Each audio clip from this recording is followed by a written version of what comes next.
planı tarafından belirlenen limitlerini bildiğini öğrendi. Sınırlı hava sahası olduğunun farkındaydı. Bunun kanıtı Kramer'ın Cherokee'sinin kokpitinde duruyordu. Araştırmacılar Los Angeles Terminal Kontrol Alanı'nın haritasını buldu. Çok şaşırtıcı bir şey daha keşfettiler. Kramer'ın uçuş planını önce Torrance'dan Long Beach'e, ardından Kanada Ontario'ya, oradan da Big Bear Gölü'ne 3000 fit yükseklikte seyrederek gidecek şekilde yaptığını öğrendiler. Bu plan terminal kontrol alanının dışında kalıyordu. Aslında sorun Cherokee'nin onay almadan alana girip sınırlı hava sahasında DC-9'la çarpışmasıydı. Peki Kramer buraya nasıl gitmişti ve neden kimseye haber vermemişti? On the Bu ground in soruların Cerritos, olası one cevabı possible answer Cerritos'ta. emerges. Heart Kalp disease rahatsızlığı runs in Kramer's Kramer'la family, ailesinin sonu and the olmuştu. initial autopsy Otopside results büyük bir show a tıkanıklık major bulundu. blockage.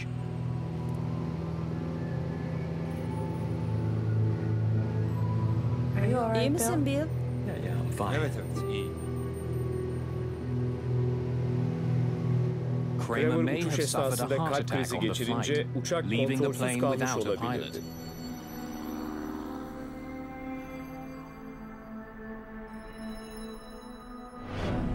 William Kramer'ın Samples of kalp William dokuları Kramer's testler heart için tissue were Silahlı sent to the Kuvvetler Armed Patoloji Forces Enstitüsü'ne Institute of gönderildi. Pathology for testing. Kalp If krizi he geçirmiş suffered a heart olması attack, Los it Angeles might Kulesi'ni explain neden why he didn't aramadığını call in to LA açıklayabilir. approach. Kalp krizi geçirmiş ve arkaya düştüğü zaman uçağı yukarı kaldırmış olabilirdi. Belki de bu yüzden DC-9'dan kaçamamıştı. Kramer But no sınırlı matter hava why sahasına Kramer girmiş was olsa flying bile in restricted hava trafik airspace, kontrolörü Walter Air White'ın Traffic onu fark Controller etmesi Walter White gerekiyordu. should have been able to see him. Kramer'ın uçağı Kramer's White'ın plane should ekranında have görünmüş appeared on olmalıydı. White's radar. Before being White questioned by araştırmacılar tarafından investigators, sorgulanmadan White reviews önce the o radio sabahki calls telsiz from that morning. kayıtlarını dinler. He Ne needs to be gördüğünden sure ve of what he söylediğinden said emin and olmak what he ister. saw. Richard Richard Wentworth, Wentworth White'la was one konuşan of the investigators who araştırmacılardan talked biriydi. to White. At any time, did you Piper see the Cherokee'yi Piper radarın Cherokee ekranında hiç görmedin on mi? your scope? No. No, sir. The Piper's target was not displayed. It is my belief that it was not on my radar scope. White, He was uçağın positive görebileceği that bir the yerde aircraft was olmadığından not there emin. for him to see. Güvenlik NTSB bürosu investigators araştırmacıları aren't White'ın satisfied hafızasına with White's güvenemedi. memory. While the radar data Radar is being verileri analiz analyzed, edilirken Silahlı Kuvvetler Patoloji news Enstitüsü'nden arrives from the Armed William Forces Kramer'ın Institute of raporları Pathology geldi. about William Kramer's heart. İyi misin Bill? Results Cesedi from a üzerinde detailed yapılan study of kapsamlı his bir body otopsi, show that while önemli he bir had rahatsızlığı advanced olmasına heart karşın disease, Kramer'ın William Kramer was çarpışmadan önce not kalp fighting krizi a heart geçirmediğini attack before the gösterdi. collision. Investigators Araştırmacılar must Los find Angeles another terminal explanation kontrol for alanına why the neden Kramer's girdiğine flight dair went into başka the bir Los açıklama Angeles bulmak terminal istiyor. control area. Yeah, it's definitely the 405. Kesinlikle 405. Where is it again? Neresi demiştin? John John Andrews, Andrews Cerritos is an faciasındaki aviation koşullar expert üzerine who ifade veren testified bir about the havacılık uzmanı. circumstances of the Cerritos disaster. The pilot of the Piper was uçağının navigating pilotu by sınır visual işaretlerine landmarks, göre possibly uçuyordu. attempting to Büyük follow olasılıkla a parallel paralel bir to a yolu takip freeway, ediyordu. and that he had Bu become yüzden de hangi confused yolu about takip which etmesi freeway he gerektiğini should have been karıştırdı. following.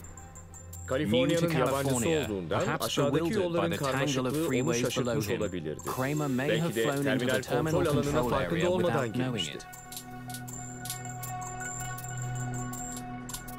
There are no lines Yerde on the ground kontrol that says the alanının TCA yüksekliğini starts ve here sınırlarını and at this gösteren işaretler altitude. You yok. have to look at a chart, you have to interpret Çizelgeye that. bakmak ve yorumlamak gerekir. Araştırmacılar Investigators are now Kramer'ın kontrol confident alanı they can içerisindeki explain sınırlı why hava Kramer was sahasına inside the neden controlled girdiğinin yanıtını airspace of the bulmuştu. TCA. Fakat when he Richard finally Wentworth, gets a look trafik at the air kontroldeki traffic radar control kayıtlarına radar baktığı record, zaman Richard Walter White'ın Wentworth is Piper uçağını convinced that görmüş Walter olması White should gerektiğine have been kanaat able to getirdi. see the Piper.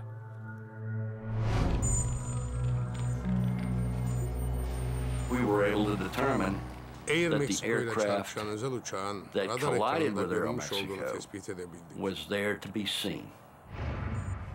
So why hadn't White reacted to the Kramer's plane if it was on his radar? When Walter White came to work that day, the arrival station was being controlled by Carl Grundman. Merhaba, nasıl gidiyor? Merhaba, çok yavaş. Grundman uzun süre çalışan radarlarda çıkan sorunlar yüzünden uçağın görünmediğine inanıyor. Kontrolörler bir süredir radarlardan şikayet ediyor. Geç bakalım. Çok sağ ol. Radarla ilgili sorunlar bize bildirilmişti. Uçaklar birkaç kez görünmemişti. When radar signals strike a target, they bounce back to the receiver.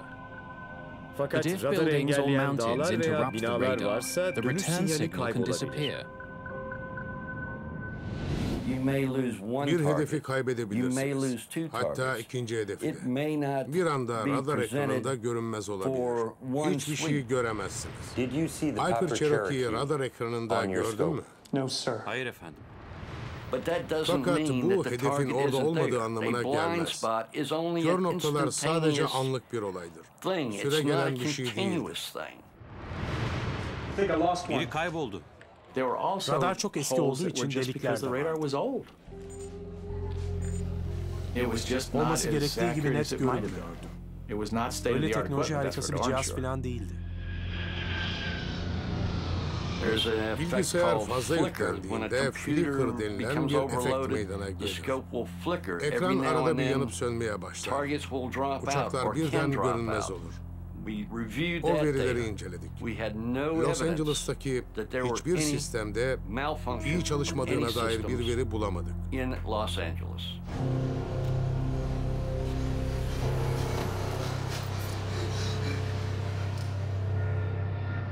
There is another possible explanation.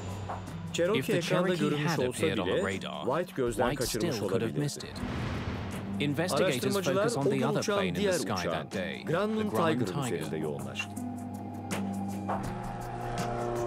Private planes are required to contact air traffic control if they're entering the terminal control area.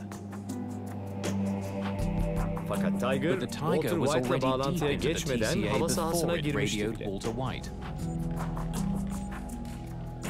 Burası 166 Romeo. Fullerton uçuşundan dönüyoruz. Uçuş yüksekliği 4500 feet. İniş izni istiyorum. Grumman 66 Romeo 4500 fitte misiniz? Hayır, 3400'deyim ve yükseliyorum. Terminal alanının içine girmişsiniz. Havaalanının doğusundaki bir uçak daha vardı. Alana girmişti. Sahayı ihlal etmişti. Grumman 66 Romeo. Bir dahaki sefere kontrol çizelgesine bakın. Az önce yanınızdan Kontrolörle Grumman'ın pilotu arasında geçen konuşmadaki sorun fazla uzun sürmüş olması. Grumman'la fazla ilgilenmenizin nedeni nedir? risk teşkil ediyordu. Konuşma ekranın güneybatısında iki uçağın birden görüldüğü kritik bir anda gerçekleşti. Euro Mexico ile Cherokee kafa kafaya ilerliyordu. Cherokee'nin sinyalleri radarda görülmüş, hatta White bu durumun farkına varmış olsa bile elinde müdahale edecek kadar veri olmadığı araştırmacılar tarafından anlaşılmıştı. Radar sinyalleri sadece uçağın alana girdiğini gösterir. Uçak transpondörleri içinde yükseklik ve hızın da olduğu başka veriler de gönderebilir. Fakat araştırmacılar Cherokee'nin enkaz alanında uçağın transpondörünün basit bir model olduğunu gördü. Yalnızca uçağın hangi yöne gittiği bilgisini gönderiyordu. Uçağın yüksekliğine dair bir veri sağlamıyordu. Bu kontrolörler yüksekliği belli olmayan ve ortalıkta serseri mayın gibi dolaşan uçakları radar ekranında küçük bir üçgen olarak görmeye alışkın. Ayrıca kuleyle birebir iletişim kurulmadığı sürece uçağın hava sahasını ihlal etmemesini beklerler. Grumman 66 Romeo 452'de Araştırmacılar White'ın ikiye bölünen dikkatinin radarın eski olması nedeniyle daha da dağıldığını düşündü. Bu, trafik kontrolün DC-9'u Kramer'ın Cherokee'sinin yarattığı tehlikeden haberdar edememesini açıklıyor. Geride aydınlatılmamış bir sır daha kalıyor. O günkü radar kayıtlarını inceleyen araştırmacılar buldukları şey NTSB investigators are karşısında startled by what they find. ne DC-9'un mürettebatı ne de küçük Cherokee uçağının pilotu kazadan önce ani bir manevra yapmamıştı. Her iki pilot da birbirinden haberdar değildi. Peki pilotlar neden harekete geçmemişti? Görüş mesafesi 20 kilometreydi. Nasıl olmuştu da bu iki uçak bulutsuz bir havada çarpışmış?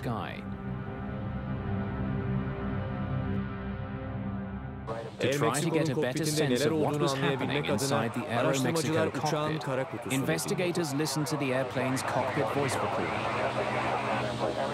Los Angeles Kule burası Air Mexico. The flight crew had put Walter White on their overhead speakers. The microphone for the cockpit voice recorder was right beside the speakers. Seal Beach'ten kalkış 320 yönünde. Much of what the pilot said was drowned out by White's voice. Seal Beach'ten kalkış 320 yönünde. Hava düğmeleri, altimetre düğmeleri. The radar information paints a puzzling picture.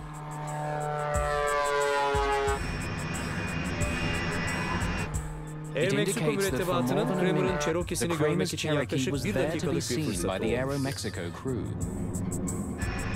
Kramer ailesi sağ taraftaki pencereden dışarı bakmış olsa Air Mexico jetini görebilecekti. Ama ikisi de yön değiştirmemişti. Her ikisi de çarpışmaya engel olmak için bir hamle yapmamıştı.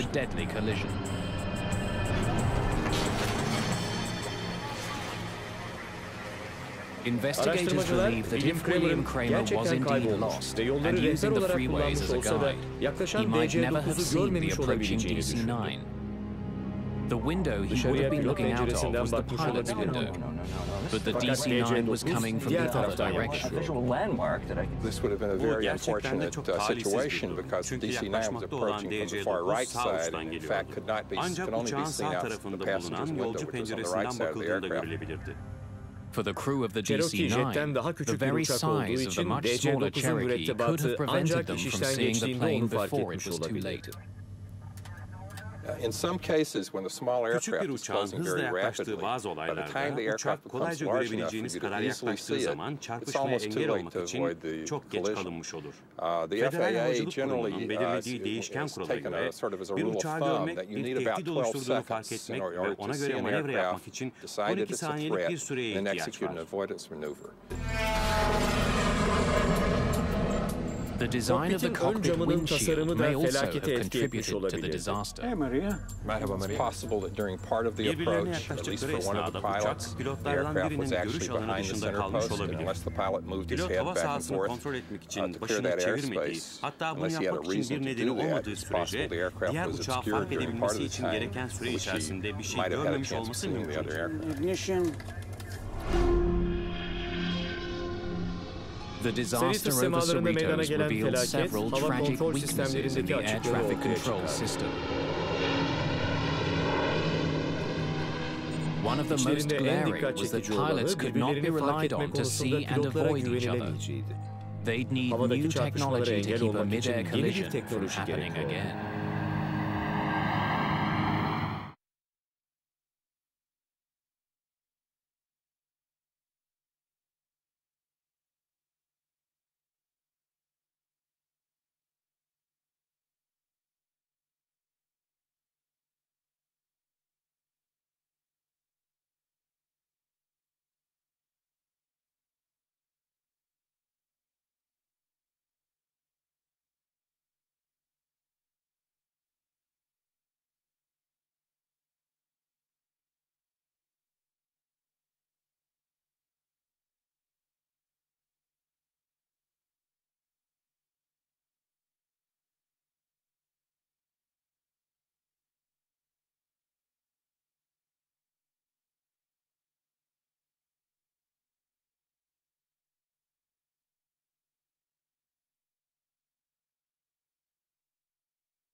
Küçük bir Kaliforniya mahallesi bir uçak kazasıyla yerle bir oldu. Yetkililerin raporları hava trafiği kontrol sistemlerinde ciddi açıklar olduğunu gösteriyor. Uçakların havada çarpıştığı bir kaza daha olmadan önce bu açıkların kapatılması gerekiyor. Hava yolları endüstrisini denetleyen Federal Havacılık Kurumu, güvenliği arttırmak için acilen harekete geçti. Küçük uçaklar için yeni bir tip transponder gerekiyor. Hava kontrolörlerinin uçağın tehlikeye maruz kaldığını anlamasına yardımcı olacaktır denmiş. Eğer uçağınız sınırlandırılmış hava kontrol sahası içerisinde uçacaksa, transponderınız da olacaktır. Transponder içinde yükseklik çözme ve bildirme özellikleri bulunması şarttı. Böylece hava sahası ihlal edilse de edilmese de hata yapılmayacaktı. Hava trafiği kontrolörlerini uyarmak için C modu adı verilen yeni bir sistem de geliştirildi. C modu adı verilen otomatik program artık ana radar servislerinin hepsinde bulunuyor. Bir uçak kasıtsız olarak sahayı ihlal ettiğinde kontrollere hem sesli hem de görsel bir uyarı veriliyor. Böylece pilotu uyarmak için yeterli zaman kazanılmış oluyor.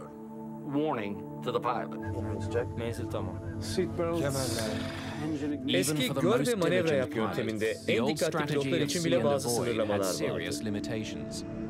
Bu sınırlamalar gelmiş geçmiş en önemli yenilikle denetlenecekti. Cerritos'taki çarpışmanın getirdiği en büyük teknolojik yenilik, Birleşik Devletler sınırları içerisinde hizmet verecek tüm yolcu uçaklarında trafik denetleme ve çarpışma kontrol sistemi bulunması zorunluluğunun getirilmesidir. John Andrews sistemi geliştiren ekipte çalıştı. Üzerinde çalışılan çarpışma önleme sistemi, bu kazanın olmasını büyük bir olasılıkla engelleyebilirdi. Kontrol sistemi olası bir kazadan 45 saniye önce pilota danışmanlık yapar. Merhaba Maria, her şey yolunda mı?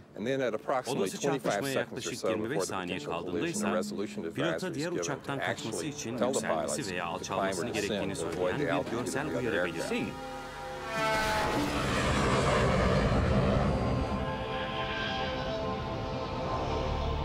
Günümüzde tüm yolcu uçaklarında bu sistem var.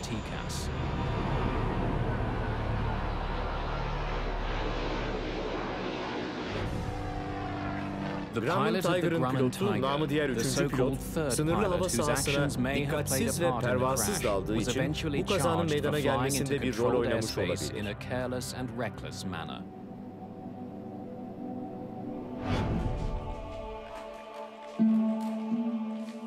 Walter White, Cerritos'ta meydana gelen felaketin izlerini atlatamadı.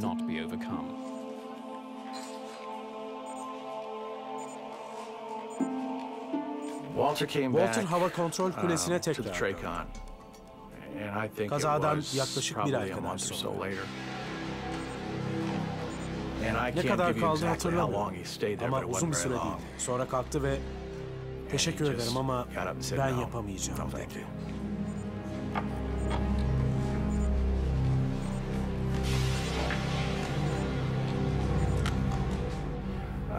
Bildiğim kadarıyla bir daha uçaklarla ilgili hiç konuşmadı.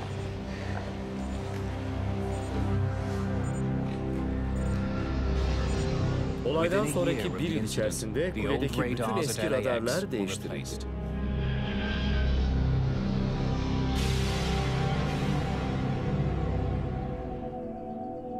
Cerritos'a yapılan anıt felaket gününden izler taşıyor.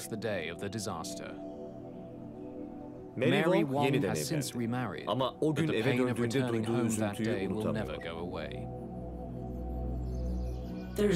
Hiç kimse yoktu. Ev bomboştu. Derek kendine San Diego'da bir ev tutmuştu zaten. Öylece kala kaldım. Artık ne eştim ne de anne. Bir tek Derek kalmıştı. Bütün dünyam alt üst olmuştu. Felaketten günler sonra Mary acısını gerçekten paylaşabilecek birkaç insandan biriyle tanıştı. went to the memorial service, and it was very important to me to Benimle try to aynı meet acıları somebody yaşayan else biriyle who tanışmak had gone benim through için this. çok And önemliydi. I knew from reading Okuduğum stories that Teresa haberlerden had lost her Teresa'nın husband kocasını and ve 2 2 children. çocuğunu kaybettiğini biliyordum. And Birilerini so I gördüm saw ve someone there who I Teresa thought was olduğunu Teresa. She düşündüm. says, "Are you Teresa Bana Esther?" Teresa I said, Esterada "Yes, I sen am." misin She diye says, sordu. "Well, Ben de my name evet is dedim. Mary O da benim Wong, adım Mary Wong and, dedi. she says, Ardından da I said, "I lost my Ben husband de and eşimi children ve also." çocuklarımı kaybettim dedim. ona I just sarılıp wanted to sıkı grab her and hug kucaklamak her istedim. Çünkü because benimle she was feeling aynı what I şeyleri was feeling. hissediyordu. So we had an Hemen immediate connection, kaynaştık. and 20 we've yıldan maintained beridir de our friendship over arkadaşlığımız these 20 sürüyor. years. Everyone who Cerritos'taki flies kaza today has günümüzde been uçağa affected binen by the herkesin mid-air hayatını collision over etkiliyor. Cerritos. The Felaket, disaster led to havacılık historic güvenliğindeki improvements in gelişmeleri aviation öncülük etti. safety. Since the Terminal full kontrol adoption of sistemi the hayata TCAS system, geçirildikten sonra there has not been Amerika'daki another hiçbir mid-air uçak collision in havada the United çarpışmadı. States.